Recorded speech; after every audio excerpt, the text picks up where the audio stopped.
Hey, everybody. Welcome to this episode of the Brutal Truth About Sales and Selling podcast.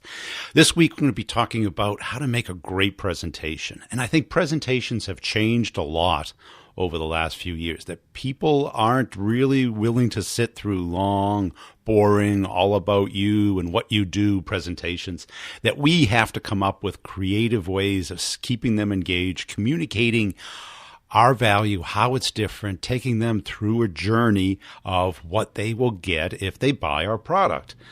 Now, how do you do that? Probably not taking what marketing is giving you and just using it. What we have to do is kind of customize it. So we're going to be talking about that today. I think you're really going to enjoy this conversation. And I think everybody needs to look at how they're communicating what they do and what problem you solve so that you can engage with your client in a discussion about it, in a conversation about it. And it is so critical because everyone is just too busy and spending an hour, which turns out to be 15, 20% of their day with you. They want to get something out of it. They want to learn something. They want to be enlightened more than anything. So let's get into this conversation. Before we do, I want to make sure you're checking out Co-Video. Co-Video is the way to connect with people today. Video, email is the way to break through all the noise. Check out their YouTube channel on YouTube, of course, Co-Video. They're doing a lot of great work there. Also follow their company page on LinkedIn. I'm sharing some stuff that they're doing. They teach you how to do it, because you can't be camera shy any longer. It's like being face-to-face shy was 5-10 years ago, or voice shy. You got to just turn the camera on and engage, and we all are looking for that way to connect with other people. So let's get into it. I'll sum up the conversation at the end, and everybody in the courses, I'll give you an update about what's going on and how to connect up with me. Also, make sure you're checking out Pipedrive. Pipedrive is really cooking. They've got some great content, and you can try the product for 60 days with the Brutal Truth coupon code. All one word, no spaces, no dashes, no nothing. Just give it a shot. I think you'll really love it. It's insanely powerful, personalized, and now a team CRM. Connects up with your email and your calendar and has so many features. It really becomes the centerpiece of your day. Let's get into the interview. Here we go. Hey, Richard, thanks for joining us today. As a way of getting started, tell us about yourself. Thank you so much, Brian. Hi, I'm Richard. I work for a company called Bright Carbon. We're in the US and the UK, and we help people communicate more effectively using visuals, generally in presentations and e-learning. How'd you get interested in this? It's been something that I've done for an awfully long time. As you build things up, looking at kind of presentation design, and then you think about storytelling, which is a key factor of it, and then into sales presentations, because that's what people use PowerPoint for an awful lot. And there's, of course, a huge amount of value in it in terms of what you're trying to achieve and where you can go with it. And, what are people doing wrong today?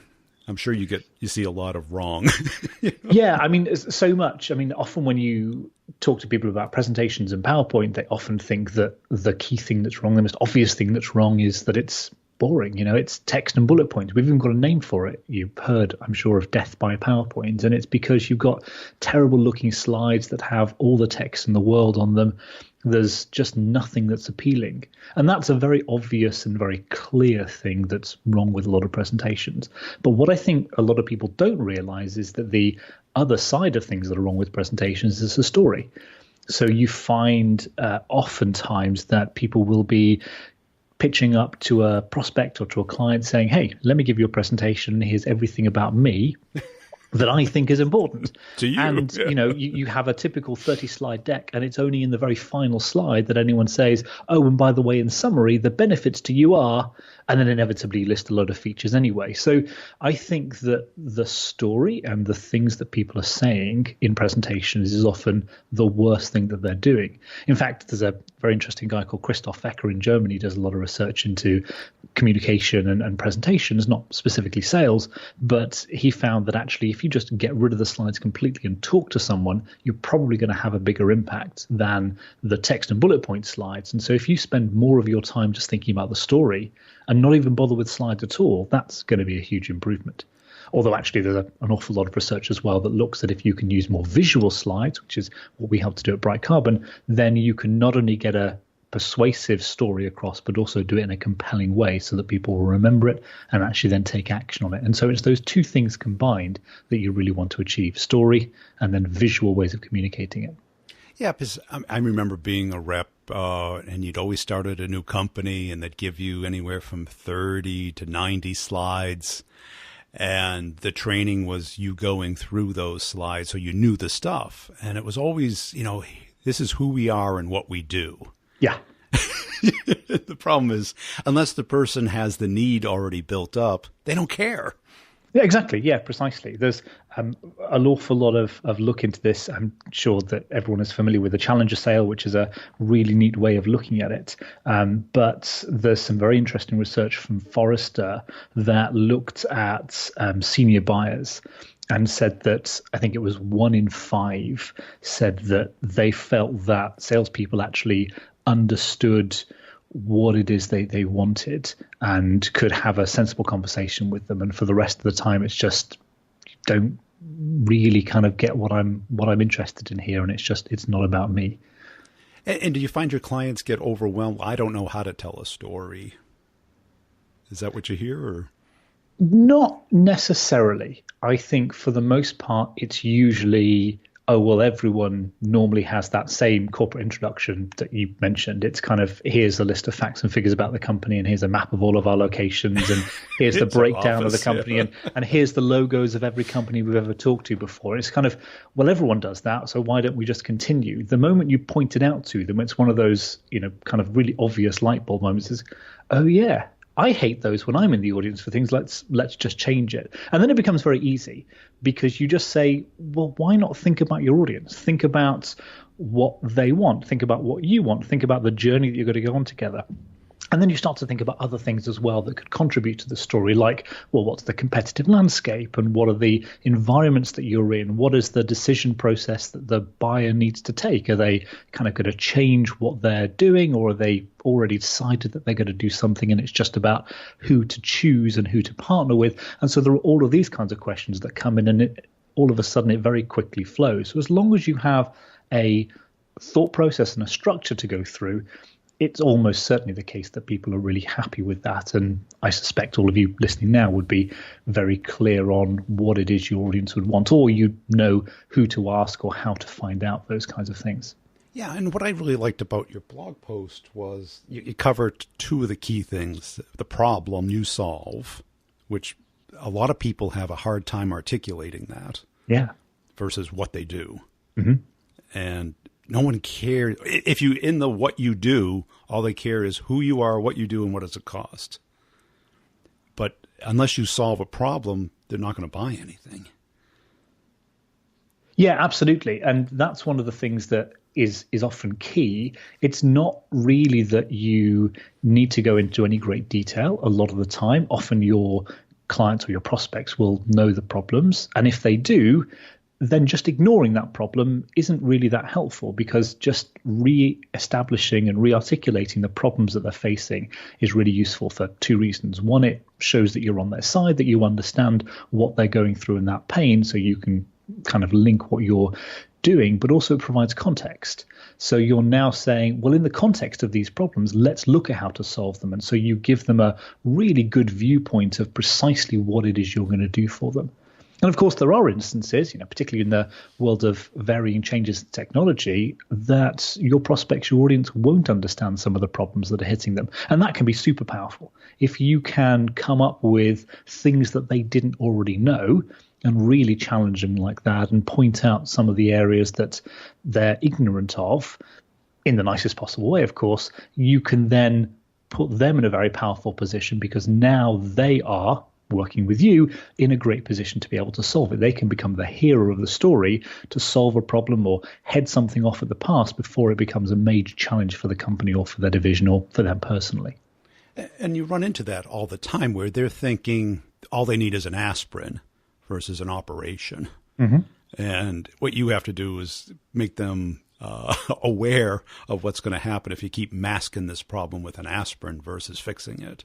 Yeah, absolutely. But then you're also in a really powerful position, because now you are bringing them something which is, kind of truly expert. So you're giving them a different point of view that they didn't have before, backed up by, whatever proof points and information you can provide them with.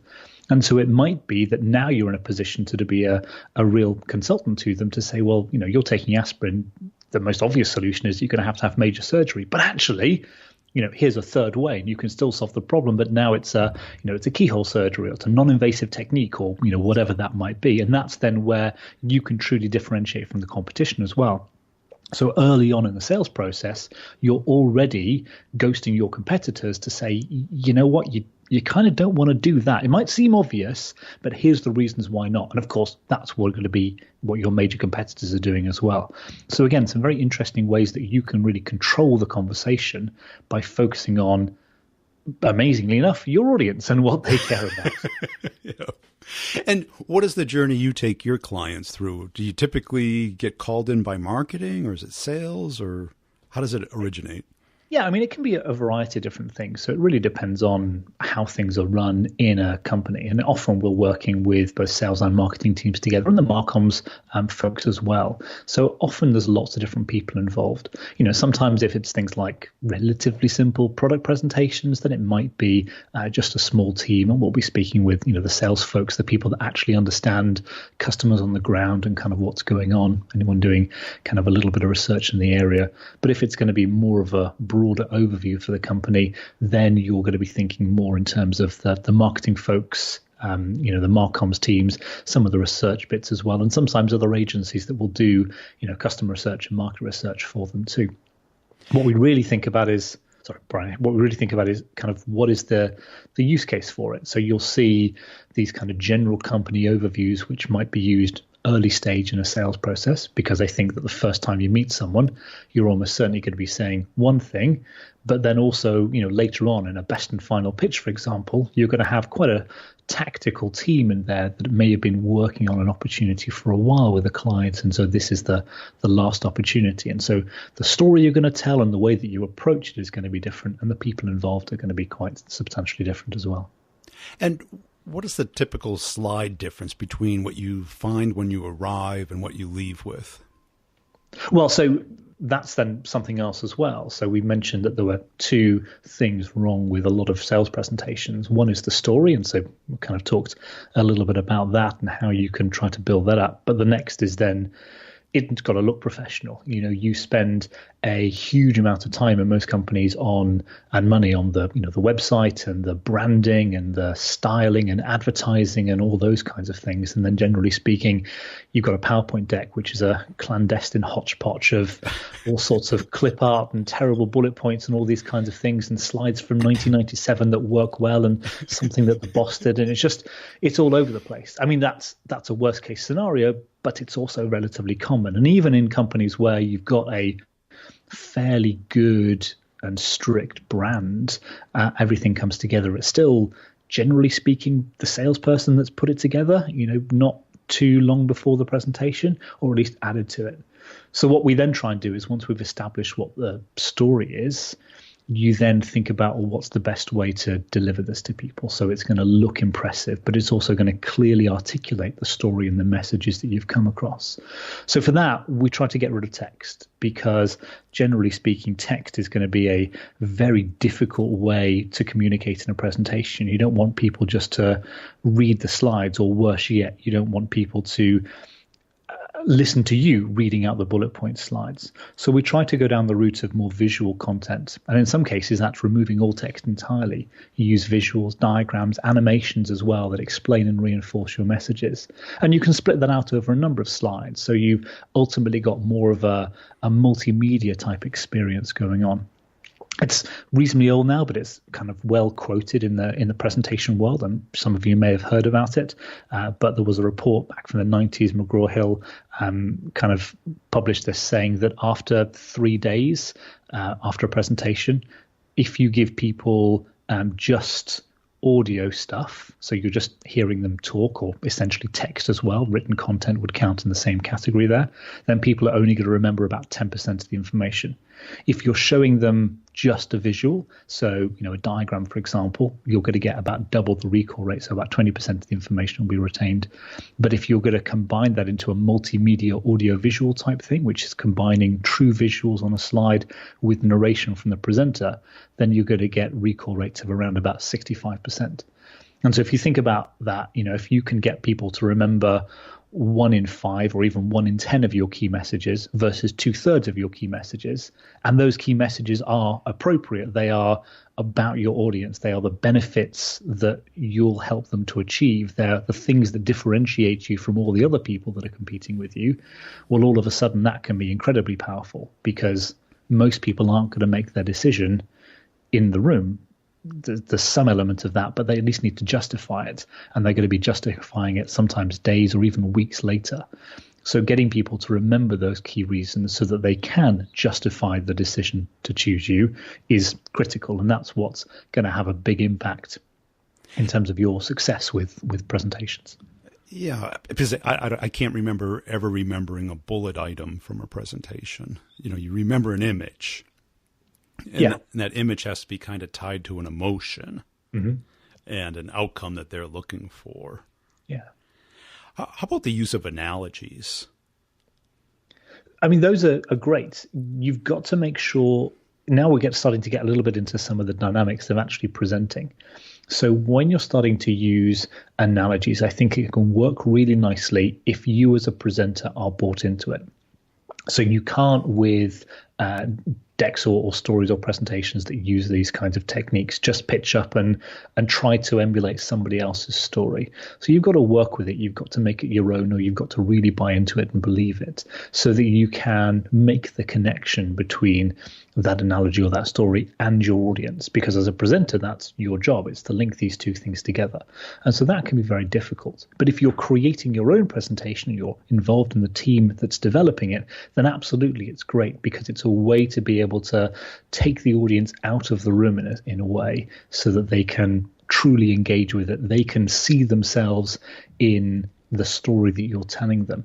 And if analogies are too difficult, then probably real world scenarios that you can relate to your audience is going to be the easiest way into those kinds of things. So things like case studies or for instances, or maybe research or experiences that you've had working with that organization, with some of their colleagues, for instance, are all great ways to be able to get away from the strictly factual and the strictly rational into more of that emotive argument that you mentioned, because that's really powerful.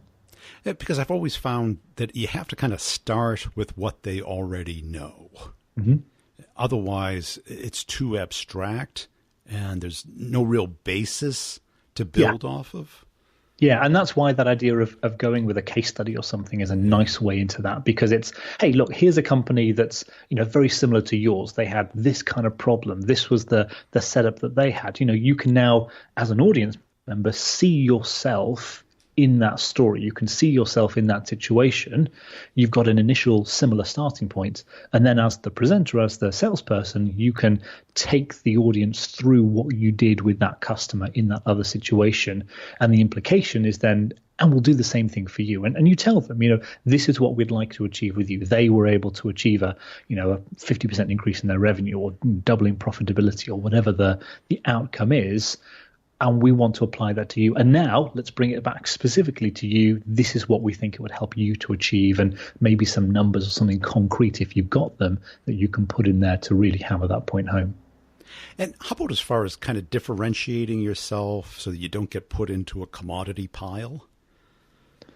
So that's the kind of thing where, again, that initial setup of the story, the challenges, the problems that people are facing is going to be really important, because that helps you to set the conversation somewhat. You're now in control of it.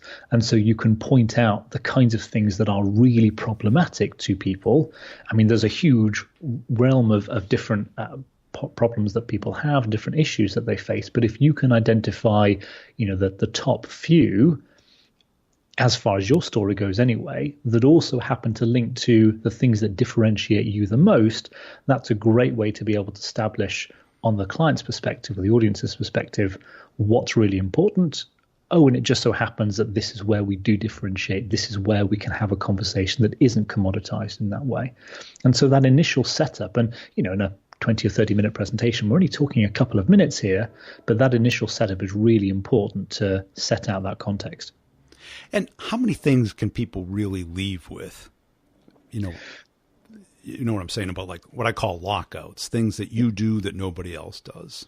Yeah. So, I mean, that's, I think, somewhat contentious because it depends a little bit on what you're trying to do and who you're talking about. The idea of general rules for things like this, I think, is tricky, but there is a chunk of research in it. And probably the most famous is going back to the 50s, where there's this paper called The Magic Number is 7 ± 2 for the number of things that people can remember. I'm sure, again, people have heard of it. So you generally go for the lowest common denominator and you say 5. Subsequent research suggests maybe it's even lower than that. And so in terms of the things that people can remember, concrete ideas and whatnot, you're probably looking at maybe a range of 3 to 7, ideally 3 to 5. But let's not simplify that too much, because people will be able to remember, facts and figures and diagrams and whatnot as well. So it's too simplistic to say just specific numbers. But it is also a good point. It's a good guide, because actually, if you're going to structure a presentation, and it is important to structure a presentation, it's often useful to structure around, particular signposts and milestones of different kind of topics or categories. And what's often really useful is if you can structure your presentation around the things that your audience cares about. So what are the 3, 4, 5 key ideas, key benefits to your audience, or differentiators for you, or a combination of the two, that are going to support your structure and support your story? So you use those key differentiators and key benefits, 3 to 5 of them, to structure your content, set those out, and maybe that's going to be, in terms of the overall structure for your story, a couple of minutes up front about the problems, the challenges that people face, which provides context for the rest of the story that you're going to be telling. Now here's the benefits that you'll achieve by working with us to be able to solve and overcome those problems, along with some of the things that really differentiate us. And those 3 to 5 points can then be set out as what we term a value proposition, or the key messages for your presentation. And you use that almost like an agenda to walk through the content that you've got. And then you've got supporting points that come in underneath each of those. And that's where you'll have slides that demonstrate, the technical capabilities that you have, the case studies and the stories that you can tell, the scenarios that you're going to be building up with people. And you keep repeating those key ideas, those 3 to 5 ideas. Repetition is a great way to be able to help people to remember, but come back to those same ideas over and over again as you move from topic to topic. We just talked about this one. Now let's talk about the next one. And it's also a great way to summarize up at the end as well. So you're leaving with people with, here are the 3 to 5 messages that we've talked about. Let me just give you a super quick recap, 30 seconds or so. And that's then also a great way to then deliver a call to action of, what is it that we need to do now to get these points in. And what I've also seen is that people's presentation is way too long. Like they try and get 90 minutes into 60 minutes instead of, spending a good 30 minutes, going through a story that's memorable, that's engaging, that people can connect to. Any research or opinion on what the right amount of time is?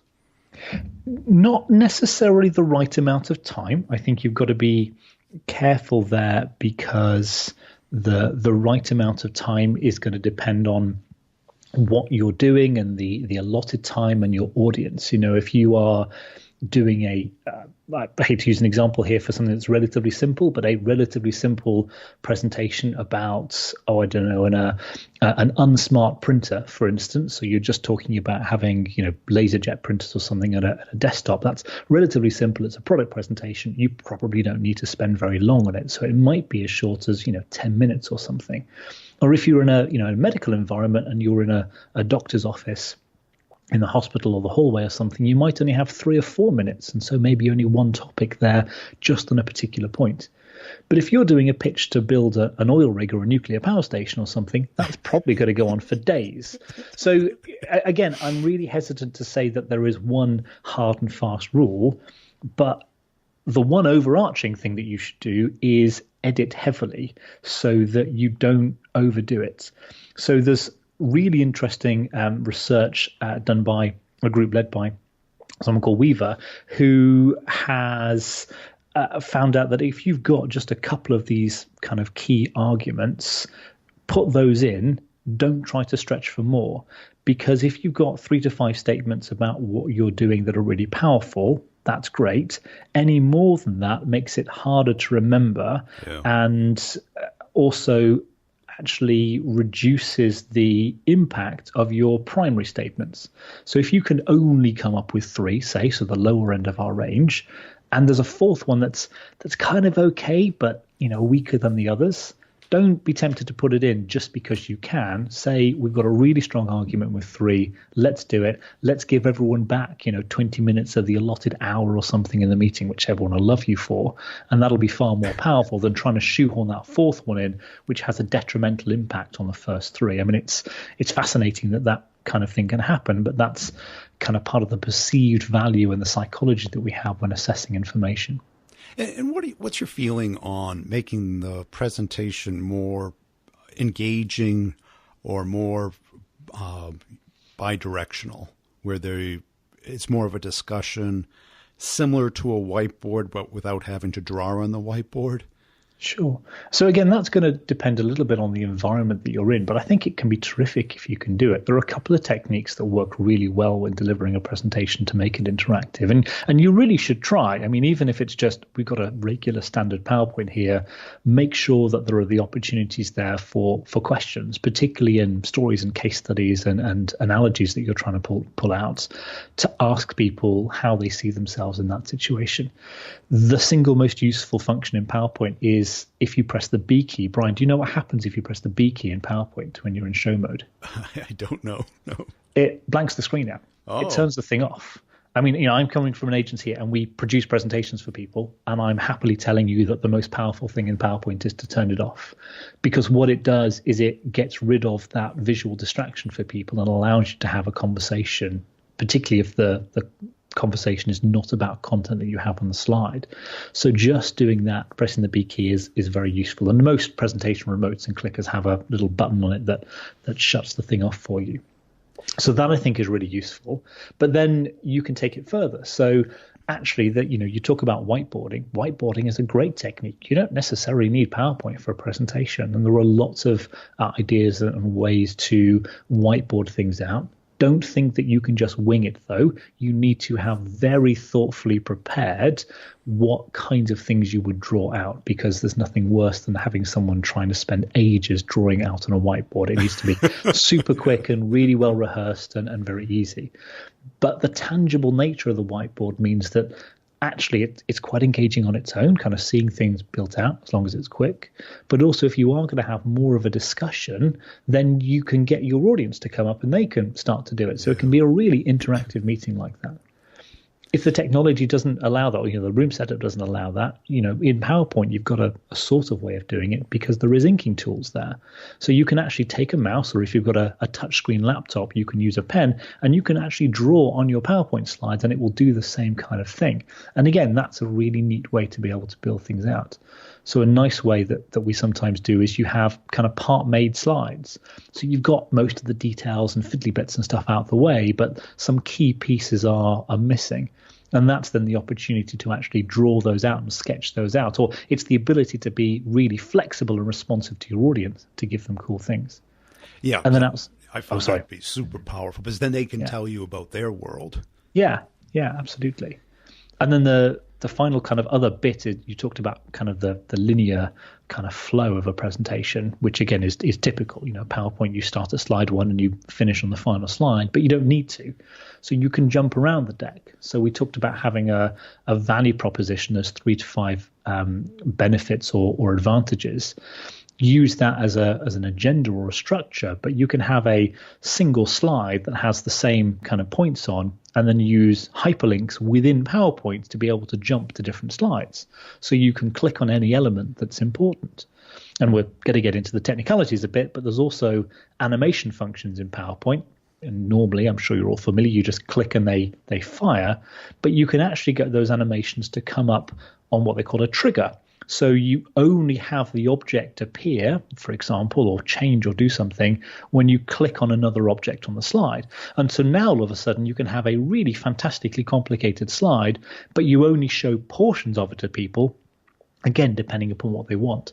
And so now all of a sudden you've got the option for a non-linear presentation where you're jumping around back and forwards, or you're showing them just select information based on the kinds of conversations that you're having. And that kind of thing, again, can work really very well indeed. And if anyone is out there with Office 365, there's a couple of new features that have been introduced in the last year or two. One is called the morph transition, which allows you to go from slide to slide really seamlessly, but it does it in a magical way that allows content to move around and blend. And it's not distracting. Don't see this in the wrong way. It's kind of very smooth and seamless and elegant, but it means that you can achieve brilliant looking effects and smooth and elegant effects without having to do a lot of work.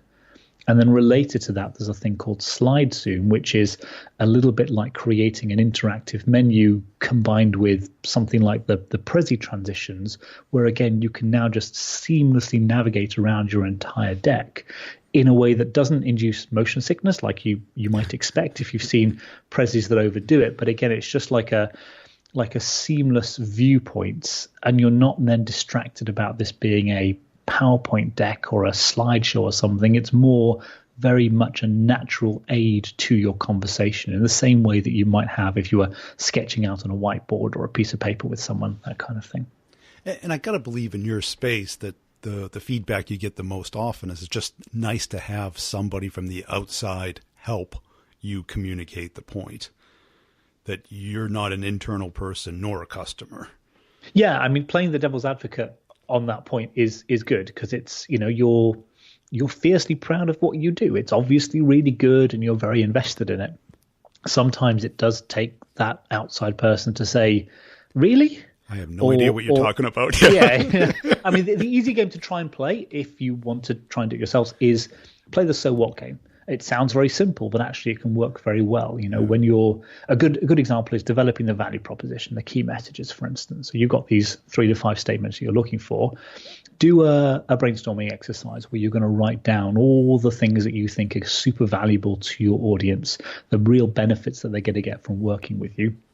Write those down. You'll get a big list, because there's loads of really cool stuff that you do. But then for all of them, just examine them a bit through the so what lens. Try to put yourself in your audience's position and say, well, so what? Why do I care? And then for the answers that you get for that, play the so what again, so that you go through ultimately to a logical end where you generally end up with some very clear benefit statements about what you actually care about. And of course, in a lot of presentations, people will put that up. And this is why I think you fall into the feature trap a lot in presentations. Hey, here's everything that's cool about me. Here's all of our office locations all around the world. Okay, well, so what? And because you are invested in the company and you know it, you understand why that's important. But the audience might not. So rather than have them do the hard work and the thinking in the presentation, do it for them. And the so what game will allow you to say, well, we've got offices all over the world to match your locations. So what? Well, that means that what we're doing here is we're minimizing the amount of time that it takes to get from one site to another.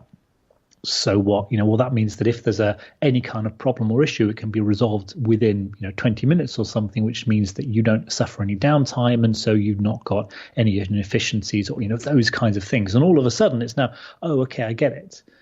And again, you know it, but your audience may not. So give them that, start off with that, and now it becomes very interesting to them. And then the time that they have in the presentation can be used to think about the impact that would have on them or their business or the department, or the implication of that or the application of it, rather than trying to think about what it actually means for them. Excellent. Hey, this has been a great discussion. Where can people go to connect with you and learn more about your work? Oh, wonderful, Brian. Thank you. If you want to go to brightcarbon.com, then there you'll find all sorts of wonderful things about the different ways that you can improve your presentation. So if you check out our blog, then there's all sorts of information there, from writing and developing sales presentations to coming up with the visual sequences and the PowerPoint work and the design. But we also have totally free, every Thursday, pretty much 30-minute masterclasses on a wide variety of topics there. And if there's anything that you would like to know about, follow us on the Twitter @BrightCarbon, and we again tweet out lots of cool tips and tricks. Really happy to answer any questions, get in touch. We can just geek out about presentations and help you guys to communicate more effectively. Hey, I hope you check out their website.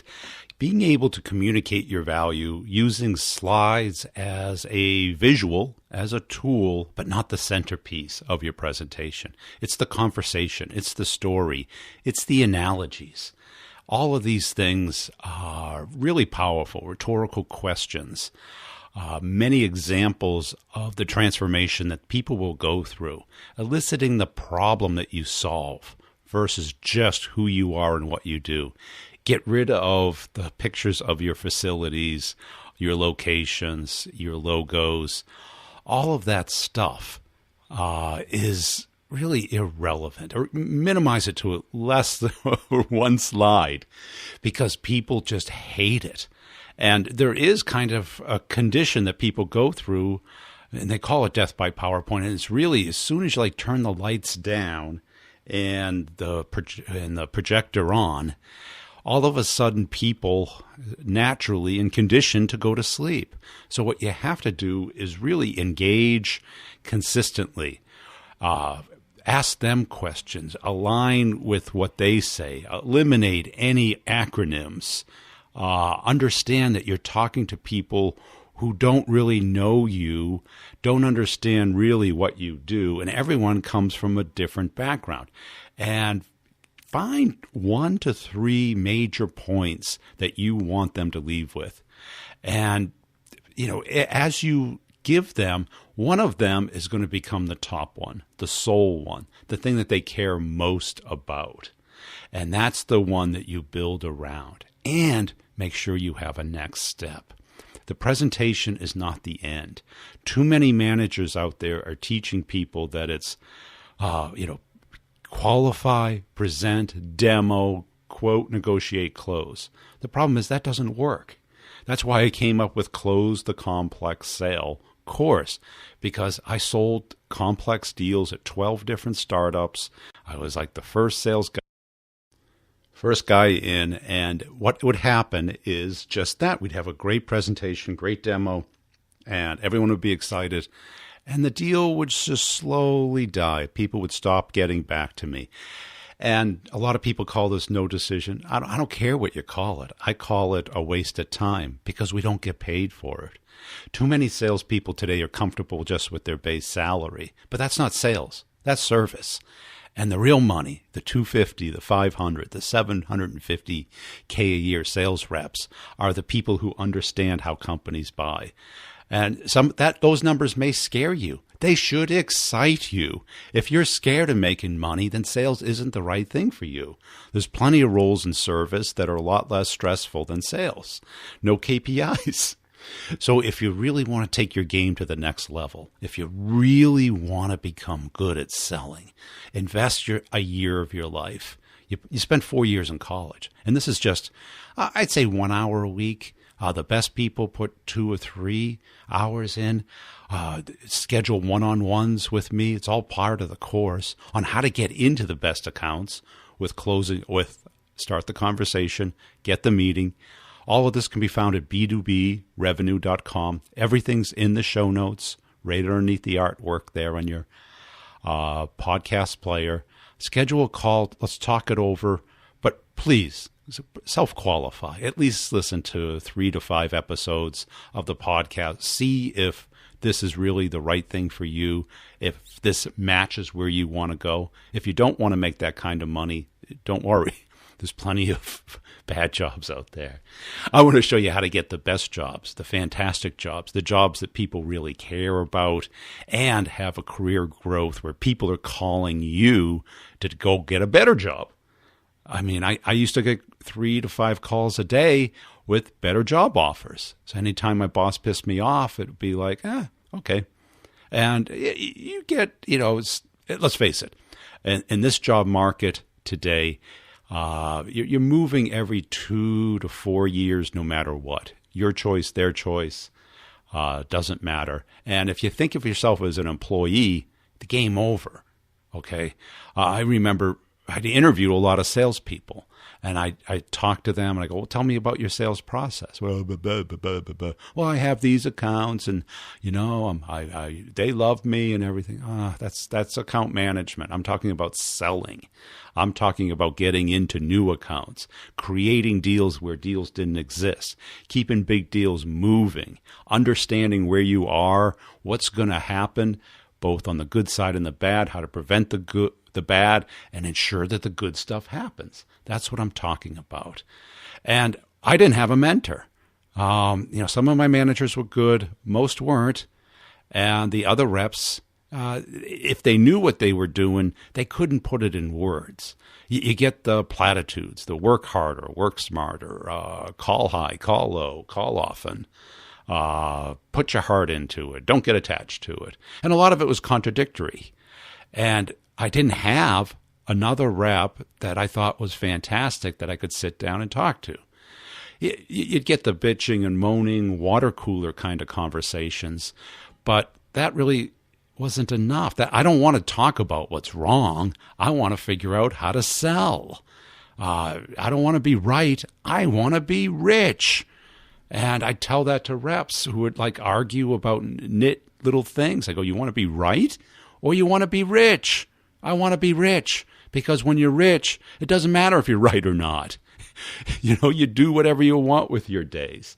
So the courses include 3 major components. One, there's all the content. It's all put in the course. You have 100% access to it day one. You can pay monthly, which is a payment plan, not a membership. You can't. It's not a membership. You bought it, so you make 12 monthly payments. So it's a serious decision, or you can pay for it all at once. The other parts is community. We got LinkedIn groups, private groups for the courses, and you also get one-on-ones, 2 of them a month. You can ask questions at any time via phone, voicemail, or email. I get back to you really fast. I put everything back in the course anonymously, so you don't have to feel vulnerable. Nobody knows your name, your company, your customers, what you sell. Unless your voice is recognized, you're fine. And I give these one-on-ones, unlimited one-on-ones, a 30-minute Zoom call with me where we talk about applying the course to getting into a new account. We'll start the conversation, get the meeting, or closing a deal with closing the complex sale. And we go through it, and I can give you some feedback. We can map out what we think is going to happen. We can talk about what went wrong. We can talk about prevention. We can talk about whatever you'd like that's applicable to the course and that you feel will help you and help the other people in it. So all of this stuff is like a snowball. It's compounding. The course becomes more valuable every day because there's more one-on-ones, there's more office hours. I get more examples. And if you do it by the end of May, I'm going to continue to throw in the questions course, questions that sell. Now, this course has been insanely effective because once you have your great questions and you understand how people make decisions and how you guide them to buy your product, and you have your golden questions and you apply them, boom, you now have something that really works for each and every sales conversation. So I throw that in if you buy the course by the end of May, one of the others. Start the conversation, get the meeting, or closing the complex sale. Now, sales, you got to understand, is not knowing. I think we all can read a book. We can all read all the books. We can listen to the podcast, listen to the Audible versions. But then we need to do it. We need somebody to talk to. We need to see what's going to go wrong. We need to really become performers.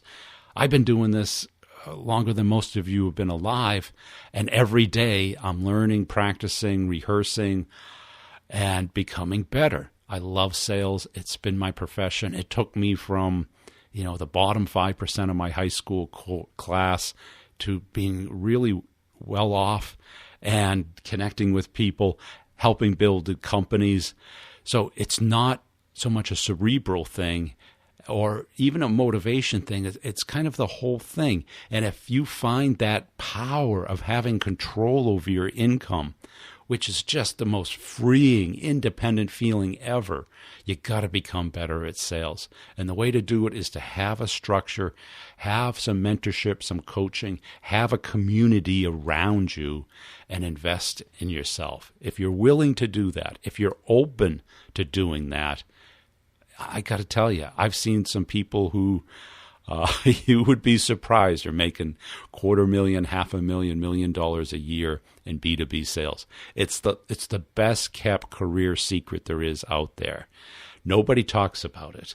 Everybody says, well, what neighborhood do you live in? The majority of the people who own those houses, multiple seven-figure houses, there's some lawyers, some lobbyists, some entrepreneurs.